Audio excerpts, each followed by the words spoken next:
Hi everyone, hope you're all well. This is just a short PowerPoint and video to go over some of the work on cognitive learning and operant conditioning. I know it's two of the theories that you've struggled with a little bit. We won't look at social learning theory in this short video because I think most of you understand that, as we've used it in different areas and discussed it in different areas. So we're just going to look again at cognitive theory and operant conditioning as theories of learning skills. So, we'll start off with cognitive or insight learning, as it's sometimes referred to. In order for this to take place, in order for this theory to process, the learner needs to understand the whole problem before completing the skill correctly. So it's looking at learning in the whole. They will base their response on previous learning and the current situation. So if we're talking about what type of learners this would be most useful for, it's going to be those in the associative or the autonomous stage, possibly, as they've got previous learning to fall back on. We'll look at an example. An example could be a high jumper who would try and perform the whole skill to enable them to decide the best technique for them, e.g. which foot they should take off from. So this might be an example of when cognitive or insight learning would take place. The performer would look to solve the problem on their own. So they would try their run-up, taking off on their right foot, they'd try their run-up, taking on their left foot, they'd see which way feels natural to them, they'd see which way they get the most height, the most power, the most lift. And in doing this, they will adapt or modify their action to improve performance. So what they're doing, that practice, is they're solving their own problems. They're looking at how they can change it, how they can adapt it. Oh, it's not really worked taking off my left foot, I'm going to try from my right foot. It's not really worked with 10 pace, I'm going to try with a 5 pace run up. So they're going to adapt and modify their own action to improve performance and to learn which is best for them.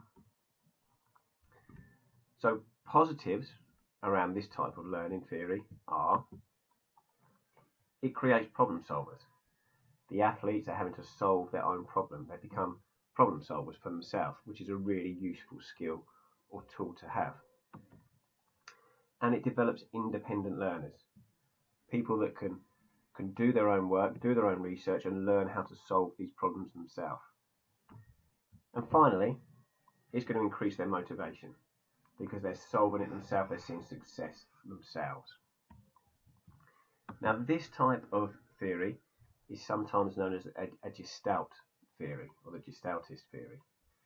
That word Gestalt means entirety, because we're teaching the skill in its entirety.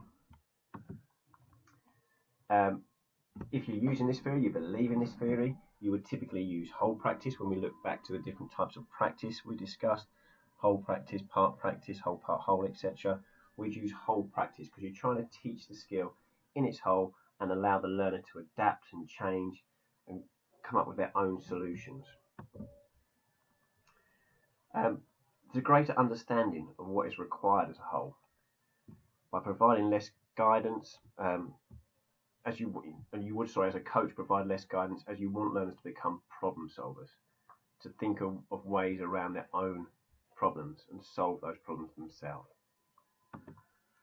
And as a result, it wouldn't be a command style in teaching, it'd be very much a laissez-faire style, where you're allowing them to make their own decisions, allowing them to discover their own solutions and come up with their own ideas on how to learn and how to improve. The next skill we're going to look briefly at is skill learning theory, is operant conditioning. And this question here, just on this slide, says using operant conditioning to teach a skill. So how would we use operant conditioning to teach a skill? So, as you hopefully know, operant conditioning is shaping behaviour by reinforcement.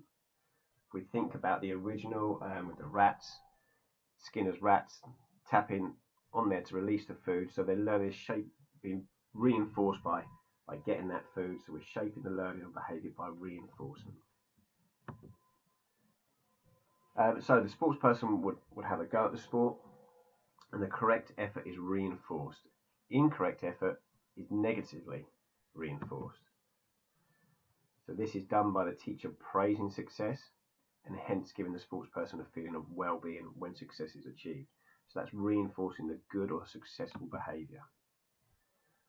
When an incorrect effort is achieved, praise is withdrawn or not given.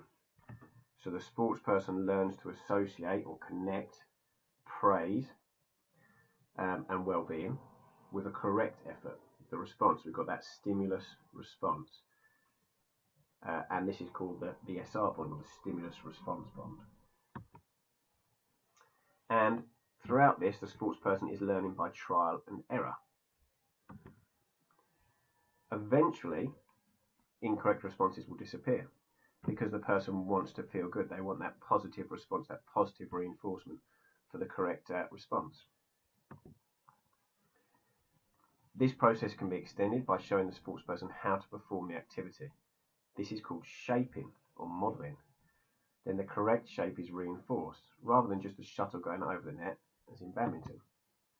For example, to teach a high long serve in badminton, there could be the demonstrations, which is the shaping. Get the opponent to stand in the service box opposite with a racket held high, for example. Give them targets to aim for. Aim to get the shuttle over the opponent's head, and then give them knowledge of results. So did the shuttle pass over the opponent's head and land inside the baseline? And all of this would give feedback about performance or reinforcement. So was the shot performed with the correct wrist movement? Giving praise, that reinforcement, that SR, stimulus response, and then reinforcing the correct response. Hope this has helped. Just a short video, short PowerPoint overcoming it. If you do this, look at this PowerPoint and then combine it with the other resources, the other sheet that I've sent you. Hopefully that will help just to cement your learning around these two theories. Thank you.